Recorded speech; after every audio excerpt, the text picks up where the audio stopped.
ಕಳ್ಳರ ಸಂಪಿಗೆ ಹೋದಂಗೆ ಅಂತ ತಿಳ್ಕೊಂಡವ್ರೆ. ಕಳ್ಳರ ಸಂಪಿಗೆ ಹೋದಂಗೆ ಅಂತ ತಿಳ್ಕೊಂಡವ್ರೆ. ಸಂಸದ ಆದ್ಮೇಲೆ ಏನ್ ಮಾಡ್ತಾ ಇದ್ದೀರಾ? ನಿಮ್ಮ ಕ್ಷೇತ್ರದಲ್ಲಿ ಶಾಸಕರು ಮಾತಾಡ್ದಂಗೆ ನೀವು ಮಾತಾಡಕೊಟ್ಟು ಎಂತವನ ಮೇಲೆ ಸೋತಿರೋದು ನಾಚಿಕೆ ಆಗ್ಬೇಕು. ನಿಮ್ಗೆ 3 ಬಾರಿ ಶಾಸಕರಾಗಿದ್ದೀರಿ, ಮಂತ್ರಿ ಆಗಿದ್ದೀರಿ, ಯಾರ ಬಗ್ಗೆ ಮಾತಾಡ್ಬೇಕಾದ್ರೆ ಅಷ್ಟು ಮೈ ಮೇಲೆ ಪರಿಜ್ಞಾನ ಇಟ್ಕೊಂಡು ಮಾತಾಡೋದು. ಜಂಗಮಕೋಟೆ ಹೋಬಳಿ ಕೈಗಾರಿಕಾ ನಿರ್ಮಾಣ ವಿಚಾರ ಶಿಡ್ಲಘಟ್ಟ ಶಾಸಕ ರವಿಕುಮಾರ್ ಮೊದಲ ರಿಯಾಕ್ಷನ್. ಸಂಸದ ಡಾಕ್ಟರ್ ಕೆ ಸುಧಾಕರ್ ವಿರುದ್ಧ ಕೆಂಡ ಮಂಡಲ. ಇದು ಪಂಚಗಿರಿ ನ್ಯೂಸ್ನಲ್ಲಿ ಎಕ್ಸ್ಕ್ಲೂಸಿವ್ ಸುದ್ದಿ.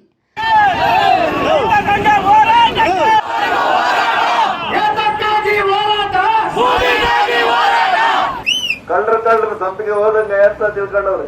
ಜಂಗಮಕೋಟೆ ಹೋಬಳಿಯಲ್ಲಿ ಕೈಗಾರಿಕಾ ನಿರ್ಮಾಣ ವಿಚಾರದಲ್ಲಿ ರಾಜಕೀಯ ಪ್ರವೇಶವಾಗ್ತಿದೆ. ಈಗಾಗಲೇ ಪರ ವಿರೋಧ ಹೋರಾಟಗಳು ನಡೀತಿವೆ. ಇದರಲ್ಲಿ ಯಾರು ಸತ್ಯ ಯಾರು ಮಿಥ್ಯ ಅನ್ನೋದು ತಿಳಿಯಬೇಕಿದೆ. ರೈತರ ಹೋರಾಟಕ್ಕೆ ಬೆಂಬಲಿಸಿದ ಸಂಸದ ಸುಧಾಕರ್ ವಿರುದ್ಧ ಮಿತ್ರ ಪಕ್ಷದ ಶಾಸಕ ರವಿಕುಮಾರ್ ಸಂಸದರ ವಿರುದ್ಧ ಓಪನ್ ಚಾಲೆಂಜ್ ಹಾಕಿದ್ದು ಯಾಕೆ? ಹಾಗಾದ್ರೆ ಹೋರಾಟವನ್ನು ತಮ್ಮ ರಾಜಕೀಯ ದಾಳಗಳನ್ನಾಗಿ ಬಳಸಿಕೊಳ್ತಿದ್ದಾರಾ? ಎಂದಿನ ಈ ನ್ಯೂಸ್ನಲ್ಲಿ ಮೊದಲ ಬಾರಿಗೆ ರಿಯಾಕ್ಷನ್ ಕೊಟ್ಟ ಶಾಸಕ ರವಿಕುಮಾರ್ ಸಂಸದರ ಜನ್ಮ ಜಾಲಾಡಿದ್ದು ಯಾಕೆ? ಏನೆಲ್ಲ ಮಾತನಾಡಿದ್ದಾರೆ ಗೊತ್ತಾ? ಇದು ನಮ್ಮಲ್ಲಿ ಮಾತ್ರ, ತಪ್ಪದೇ ನೋಡಿ. ಚಿಕ್ಕಬಳ್ಳಾಪುರ ಜಿಲ್ಲಾಧಿಕಾರಿಗಳ ಕಚೇರಿ ಮುಂದೆ ಜಂಗಮಕೋಟೆ ಹೋಬಳಿ ಕೈಗಾರಿಕಾ ವಲಯ ನಿರ್ಮಾಣ ವಿರೋಧಿಸಿ ಸುಮಾರು 31 ದಿನಗಳಿಂದ ಕೋಡಿಹಳ್ಳಿ ಬಣದ ರಾಜ್ಯ ರೈತ ಸಂಘ ಅನಿರ್ದಿಷ್ಟ ಧರಣಿ ನಡೆಸುತ್ತಿದ್ರೆ, ಮತ್ತೊಂದು ಕಡೆ ರೈತ ಸಂಘದ ಹೆಸರು ಹೇಳಿಕೊಂಡು ಕೈಗಾರಿಕೆ ಬೇಕು, ನಾವು ಜಮೀನು ಕೊಡಲು ಸಿದ್ಧ ಅಂತ ಸುಮಾರು 25 ದಿನಗಳಿಂದ ಅನಿರ್ದಿಷ್ಟ ಧರಣಿ ನಡೆಯುತ್ತಿದೆ. ಕೈಗಾರಿಕೆಗೆ ಫಲವತ್ತಾದ ಭೂಮಿ ಕೊಡಲು ಸಿದ್ಧವಿಲ್ಲ ಅಂತ ನಡೆಸುತ್ತಿರುವ ಹೋರಾಟಕ್ಕೆ ಮಾನವ ಹಕ್ಕುಗಳ ರಕ್ಷಣಾ ಸಮಿತಿ, ಹಲವು ದಲಿತ ಪರ ಸಂಘಟನೆಗಳು, ಕನ್ನಡ ಪರ ಸಂಘಟನೆಗಳು ಬೆಂಬಲಿಸ್ತಾ ಬಂದಿವೆ. ಅದೇ ರೀತಿ ಬಿಜೆಪಿ ಪಕ್ಷದ ಮುಖಂಡರು, ಮಾಜಿ ಶಾಸಕರು ಆಗಾಗ ಧರಣಿ ವೇದಿಕೆ ಹತ್ತಿ ಪ್ರತಿಭಟನೆಗೆ ಬೆಂಬಲ ಸೂಚಿಸುತ್ತಾ ಬಂದಿದ್ದಾರೆ. ಇತ್ತೀಚೆಗೆ ಧರಣಿ ಬೆಂಬಲಿಸಿ ಮಾತನಾಡಿದ ಸಂಸದ ಡಾಕ್ಟರ್ ಕೆ ಸುಧಾಕರ್, ರೈತರ ಕೃಷಿ ಭೂಮಿ ಕಿತ್ತುಕೊಳ್ಳಲು ಶಿಡ್ಲಘಟ್ಟ ಶಾಸಕರ ಪಾತ್ರವೂ ಇದೆ. ಉಸ್ತುವಾರಿ ಸಚಿವ ಡಾಕ್ಟರ್ ಎಂಸಿ ಸುಧಾಕರ್ ಜೊತೆಗೆ ರವಿಕುಮಾರ್ ಸೇರಿಕೊಂಡು ಕಳ್ಳರು ಸೇರಿ ಸಂತೆಗೆ ಹೋಗುವಂತಹ ವ್ಯವಹಾರ ಮಾಡುತ್ತಿದ್ದಾರೆಂದು ಜರಿದಿದ್ರು. ಈ ಹೇಳಿಕೆ ವಿರುದ್ಧ ರವಿಕುಮಾರ್ ಅಭಿಮಾನಿಗಳು, ಬೆಂಬಲಿಗರು, ಸಂಸದರ ಬೆಂಬಲಿಗರ ಮಧ್ಯೆ ಕಿಚ್ಚು ಹತ್ತಿಕೊಂಡಿತ್ತು. ಎರಡು ಕಡೆ ಪರ ವಿರೋಧ ಮಾತನಾಡಿತು. ಇದರ ಮಧ್ಯೆ ಕಾಂಗ್ರೆಸ್ ಮುಖಂಡರು ತಮ್ಮ ಬೇಳೆ ಬೇಯಿಸಿಕೊಳ್ಳುವ ಪ್ರಯತ್ನ ನಡೆಸಿದ್ರು.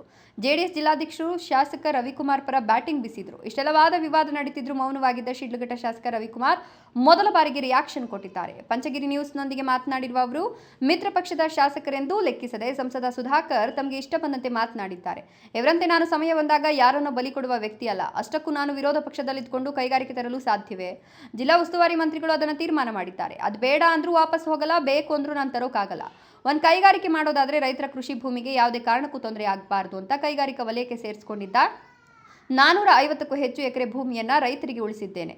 ನಾನೊಬ್ಬ ರೈತನಾಗಿ ಯಾವತ್ತೂ ನಮ್ಮ ಕ್ಷೇತ್ರದ ರೈತನಿಗೆ ಮೋಸ ಮಾಡುವ ಜಾಯಮಾನ ನಂದಲ್ಲ. ತಾಲೂಕಿನಲ್ಲಿ 700ರಿಂದ 800 ಎಕರೆ ಜಮೀನು ಮಾತ್ರ ಸರ್ಕಾರಿ ಜಮೀನಿದೆ. ಉಳಿದ 15,000 ಎಕರೆ ಜಮೀನನ್ನ ಇದೇ ಸಂಸದ ಡಾಕ್ಟರ್ ಕೆ ಸುಧಾಕರ್ ಸಚಿವನಾಗಿದ್ದಾಗ ಡೀಮ್ಡ್ ಫಾರೆಸ್ಟ್ಗೆ ಸೇರಿಸಿ ಹಾಳು ಮಾಡಿಬಿಟ್ಟಿದ್ದಾರೆ ಅಂತ ಸ್ಪಷ್ಟೀಕರಣ ನೀಡಿದ ಅವರು, ನನ್ನ ವಿರುದ್ಧ ಮಾತನಾಡೋ ಸಂಸದ ಸುಧಾಕರ್ ಬಯಲು ಸೀಮೆ ಜಿಲ್ಲೆಗಳಿಗೆ ಕೊಳಚೆ ನೀರು ತಂದುಕೊಟ್ಟ ಭಗೀರಥ ಅಂತ ಕರೆಸ್ಕೊಂಡ ನೀನೇ ಪಾರ್ಲಿಮೆಂಟ್ನಲ್ಲಿ ಕರ್ನಾಟಕ ಸರ್ಕಾರ HN ವ್ಯಾಲಿ ನೀರಿನ 3ನೇ ಹಂತದ ಶುದ್ಧೀಕರಣ ಮಾಡ್ತಿಲ್ಲ, ಇದರಿಂದ ಜನರ ಆರೋಗ್ಯದ ಮೇಲೆ ಪರಿಣಾಮ ಬೀರುತ್ತಿದೆ, ಇದನ್ನು ಏನಾದರೂ ಮಾಡಿ ಅಂತ ಬೊಗಳೆ ಬಿಟ್ಟಿದ್ಯಾಕೆ? ರೈತರ ಬಗ್ಗೆ ಮೊಸಳೆ ಕಣ್ಣೀರು ಸುರಿಸೋ ನೀನು ತಾವು ಅಧಿಕಾರದಲ್ಲಿದ್ದಾಗ ಶಿಡ್ಲಘಟ್ಟ ತಾಲೂಕಿನಲ್ಲಿ ಸುಮಾರು 500 ಕೋಟಿ ಬೆಲೆ ಬಾಳುವ ಜಮೀನೊಂದನ್ನು ಆನೇಕಲ್ ವ್ಯಕ್ತಿಯೊಬ್ಬನಿಗೆ ಮಾಡಿಕೊಟ್ಟು ಅಲ್ಲಿ ಕಲ್ಲು ಗಣಿಗಾರಿಕೆಗೆ ಅನುಮತಿ ನೀಡಿ ಆ ಭಾಗದ ಕಲ್ಲು ಕುಟುಕರ ಜೀವನ ಕಿತ್ಕೊಂಡ ನಿನಗೆ ಆಗ ರೈತರ ಮೇಲೆ ಕಾಳಜಿ ಎಲ್ಲೋಗಿತ್ತು? ಪ್ರಭಾವಿ ನಾಯಕ ನಾನು ಅಂತ ಹೇಳ್ಕೊಳ್ಳುವ ನೀನು ಮಾಡಿರುವ ಗನಾಂಧಾರಿ ಕೆಲಸಗಳನ್ನು ಒಂದೊಂದಾಗಿ ಜನರ ಮುಂದೆ ಇಡ್ತೇನೆ. ನಿನಗೆ ಧೈರ್ಯ ಇದ್ರೆ ಅದೇ DC ಕಚೇರಿ ಬಳಿ ನೇರವಾಗಿಯೇ ಬಾ, ಚರ್ಚಿಸೋಣ ಅಂತ ಏಕವಚನದಲ್ಲಿ ಸವಾಲು ಹಾಕಿ ರವಿಕುಮಾರ್ ಕರೆದಿದ್ದಾರೆ. ಗ್ಯಾರಂಟಿಗಳಿಂದ ಕಾಂಗ್ರೆಸ್ ಪಕ್ಷ ಅಧಿಕಾರಕ್ಕೆ ಬಂದಿಲ್ಲ. ಇವತ್ತು ನೀವು BJP ಅವರು ಮಾಡಿರೋ ಕೆಲವು ತಪ್ಪುಗಳಿಂದ ಕಾಂಗ್ರೆಸ್ ಪಕ್ಷ ಇವತ್ತು ಅಧಿಕಾರಕ್ಕೆ ಬಂದಿರೋದು, ಇದನ್ನ ಗಮನದಾಗ ಇಟ್ಕೊಳ್ರಿ. ತಿರುಗಿ 24 ಬದಲಾವಣೆ ಆಯಿತು. JDS ಅವರು ದೇವೇಗೌಡರ ಮೇಲೆ ಅಭಿಮಾನ, ಕುಮಾರಣ್ಣ ಅಭಿಮಾನ ನಿಮ್ಗೆ ಓಟ್ ಹಾಕಿದ್ರು. ನೀವು ತಿರ್ಗಾ ಸಂಸದ ಆದಮೇಲೆ ಏನು ಮಾಡ್ತಾ ಇದ್ದೀರಾ? ನಿಮ್ಮ ಕ್ಷೇತ್ರದಲ್ಲಿ ಶಾಸಕರು ಮಾತಾಡ್ದಂಗೆ ನೀವು ಮಾತಾಡಕೊಟ್ಟಿದ್ದೀರಿ. ಎಂಥವನ ಮೇಲೆ ಸೋತಿರೋದು ನಾಚಿಕೆ ಆಗ್ಬೇಕು. ನಿಮ್ಗೆ 3 ಬಾರಿ ಶಾಸಕರಾಗಿದ್ದೀರಿ, ಮಂತ್ರಿ ಆಗಿದ್ದೀರಿ, ಯಾರ ಬಗ್ಗೆ ಮಾತಾಡ್ಬೇಕಾದ್ರೆ ಅಷ್ಟು ಮೈ ಮೇಲೆ ಪರಿಜ್ಞಾನ ಇಟ್ಕೊಂಡು ಮಾತಾಡೋದು ಕಲ್ಕೊಂಡ್ರಿ. ಇಲ್ಲ ಬರ್ರಿ ಜಿಲ್ಲಾಧಿಕಾರಿ ಕಚೇರಿಗೆ ಬರ್ತೀನಿ, ನಾನು ದಾಖಲೆಗಳು ಸಮೇತ ಬರ್ತೀನಿ. HN ವ್ಯಾಲ್ಯೂನಾಗ ಎಷ್ಟು ಲೂಟಿ ಮಾಡಿದ್ಯಾ? ನಂದಿ ಮೆಡಿಕಲಲ್ಲಿ ಎಷ್ಟು ಲೂಟಿ ಮಾಡಿದ್ಯಾ? ನಮ್ಮ ಶಿಲ್ಘಟ್ಟ ಪುರ್ಬೈರನಹಳ್ಳಿ ಸರ್ವೆ ನಂಬರ್ 2ರಲ್ಲಿ ಎಷ್ಟು ಲೂಟಿ ಮಾಡಿದ್ಯಾ? ಎಲ್ಲ ಸಂಪೂರ್ಣ ಮಾಹಿತಿ ಕೊಡ್ತೀನಿ. ಇವತ್ತು ನಾರ್ತ್ ಯೂನಿವರ್ಸಿಟಿ ಹತ್ರ ಎಷ್ಟು ದುಡ್ಡು ತಗೊಂಡಿದ್ಯಾ ಎಲ್ಲ ಹೇಳ್ತೀನಿ. ಬರ್ರಿ, ನಮ್ಗೆ ಹೇಳ್ತೀರಿ ನೀವು ದೊಂಗಲು ಸಂಚವಾದ್ರೆ ಯಾರ ಹತ್ರ 10 ಪೈಸೆ ನಾನು ಕೈ ಚಾಚಿದ್ರೆ ಈ ಸೆಕೆಂಡಲ್ಲಿ ನಾನು ರಾಜೀನಾಮೆ ಕೊಡ್ತೀನಿ. ದೇವಸ್ಥಾನಗಳ ಹತ್ರ ಇನ್ನೊಂದು ಪ್ರಮಾಣ ಮಾಡೋದಿಲ್ಲ, ನೇರವಾಗಿ ಸವಾಲಾಗ್ತಾ ಇದ್ದೀನಿ. ಇವತ್ತು ನೀನು ಎಲ್ಲೇನು ಜಮೀನು ಮಾಡಿದ್ಯಾ? ದೊಡ್ಡಾಪುರ ತಾಲೂಕಲ್ಲಿ ಎಷ್ಟು ಮಾಡಿದ್ಯಾ? ಬೆಂಗಳೂರಲ್ಲಿ ಎಷ್ಟು ಮಾಡಿದ್ಯಾ, ಚಿಕ್ಕಬಳ್ಳಾಪುರದಲ್ಲಿ ಎಷ್ಟು ಮಾಡಿದ್ಯಾ ಎಲ್ಲ ನಮ್ಮ ಮಾಹಿತಿ ಐತೆ. ಎಲ್ಲಿಂದ ಬಂದು ನಿನಗೆ ಸತ್ಯ ರೀಸನಲ್ಲಿ ಮಾತಾಡ್ತೀನಿ ನೀನು. ನಾವೆದು ಎಂದಾನ ನಿಮ್ಮ ಬಗ್ಗೆ ಮಾತಾಡ್ತೀನಿ ನಾವು. ನಮ್ಮ ಕ್ಷೇತ್ರದವರು ಸ್ವಾಭಿಮಾನ ಮತದಾರರು, JDS ಪಕ್ಷದ ನಿಷ್ಠಾವಂತ ನನಗೆ ಅಧಿಕಾರ ಕೊಟ್ಟಿದ್ದಾರೆ. ಅವ್ರು ಯಾರಿಗೂ ನನ್ನ ನೋವಾಗಿ ನಾನು ಆಡಳಿತ ಮಾಡೋದು. ನಾವು ಹಿಂದಿನಿಂದ ಭೂಮಿ ನಂಬಿದ್ದೀರಿ, ವ್ಯವಸಾಯ ಮಾಡ್ತಾಯಿದ್ದೀರಿ, ವ್ಯವಹಾರ ಮಾಡ್ತಾಯಿದ್ದೀರಿ. ದೇವೇಗೌಡರ ಮೇಲೆ ಅಭಿಮಾನ ನಾನು ರಾಜಕಾರಣ ಮಾಡ್ತಾಯಿದ್ದೀನಿ. ಲೂಟಿ ಮಾಡೋಕ್ಕೆ ನಾನು ರಾಜಕಾರಣ ಮಾಡ್ತಾಯಿದ್ದೆ. ಉಸ್ತುವಾರಿ ಸಚಿವರು ಸಹ ಏನೇನು ಮಾಡಿದ್ದಾರೆ ಅಂತ ನಿಮಗೂ ಗೊತ್ತೈತೆ. ನೀವೇನು ಮಾಡಿದ್ದೀರಿ 3 ವರ್ಷ ಹೇಳ್ರಿ. ಈ ಜಿಲ್ಲೆಗೆ ನೀವೇನು ಮಾಡಿದ್ದೀರಿ 3 ವರ್ಷ?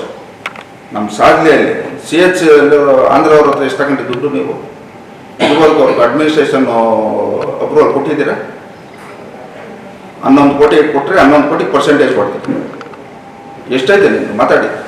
ನೀವು ಒಬ್ಬ NDA ಸಂಸದರಾಗಿ NDA ಅಭ್ಯರ್ಥಿ ಬಗ್ಗೆ ವಿರುದ್ಧವಾಗಿ ಮಾತಾಡ್ತಿದ್ದೀರ. ನಾವೇನೋ ತಪ್ಪು ಮಾಡಿದರೆ ಮಾತಾಡ್ರಿ, ಇಲ್ಲ ನಿಮ್ಮ ಬಗ್ಗೆ ನಾವೇನೋ ಮಾತಾಡಿದ್ರೆ ನಾನು ಎಂಥವ್ರ ಮೇಲೆ ಸೋತಿದ್ದೀನಿ ಅಂತ ಸ್ವಲ್ಪ ಮೈ ಮೇಲೆ ಪರಿಜ್ಞಾನ ಇದ್ದು ಮಾತಾಡ್ರಿ. ಮೊನ್ನೆ ಸಂಸದ ಆಗಿರೋ ನಿಮ್ಮ ಮಕ್ಕ ನೋಡಿ ಯಾರು ಓಟ್ ಹಾಕಿಲ್ಲ. ಒಂದು ಕಡೆ ದೇವೇಗೌಡರ ಮಕ್ಕ, ಇನ್ನೊಂದು ಕಡೆ ಮೋದಿಯವ್ರ ಮಕ್ಕ ನೋಡಿ ನಿಮ್ಗೆ ಓಟ್ ಹಾಕಿರೋದು. ಇಲ್ಲ ಇಷ್ಟೆಲ್ಲ ಹೇಳ್ತಾ ಇದ್ದೀರಲ್ಲ.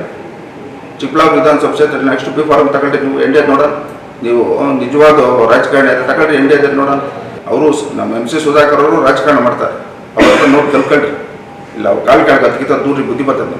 ಯಾರೇ ರಾಜಕಾರಣ ಮಾಡಬೇಕಾದ್ರೂ ನಮ್ಗೆ ಮತ ಯಾರು ಕೊಟ್ಟವ್ರೆ, ನಮ್ಗೆ ಯಾರು ನಂಬವ್ರೆ, ಜನ ನೋಡ್ತಾವ್ರೆ ಅಂತೇಳಿ ಭಯದಿಂದ ನಾವು ರಾಜಕಾರಣ ಮಾಡಬೇಕು. ಎಷ್ಟು ಜನ ಮುಖಂಡರುಗಳು ಕಾರ್ಯಕರ್ತನ ನೀವು ಹಾಳು ಮಾಡಬೇಕು.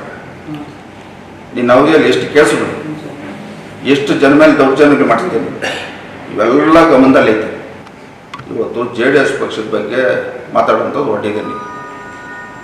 ಇದು ಸಂಪೂರ್ಣವಾಗಿ ಮಾಹಿತಿ ನಾವು ದೇವೇಗೌಡರು ಸಾಹೇಬರಿಗೂ ಕುಮಾರಣ್ಣವ್ರು ಕೊಟ್ಟಿದ್ದೀರಿ. ಮುಂದೆ ಇದಕ್ಕೆಲ್ಲ ತಕ್ಕ ಉತ್ತರ ನಾವು ಕೊಡ್ತೀವಿ. ವೀಕ್ಷಕರೇ, ಇದಿಷ್ಟು ಮಾಹಿತಿ ಹೋರಾಟ ವಿಚಾರವಾಗಿ ಹಂಚಿಕೊಂಡಿದ್ದೇವೆ. ಸಂಸದ ಡಾಕ್ಟರ್ ಕೆ ಸುಧಾಕರ್ ವಿರುದ್ಧ ರವಿಕುಮಾರ್ ಬಿಟ್ಟಿರುವ ಇನ್ನಷ್ಟು ವಾಗ್ಬಾಣಗಳನ್ನು ನಾಳೆ ನಿಮ್ಮೊಂದಿಗೆ ಹಂಚಿಕೊಳ್ತೇವೆ. ಅಲ್ಲಿವರೆಗೂ ಕಾಯ್ತಾ ಇರಿ.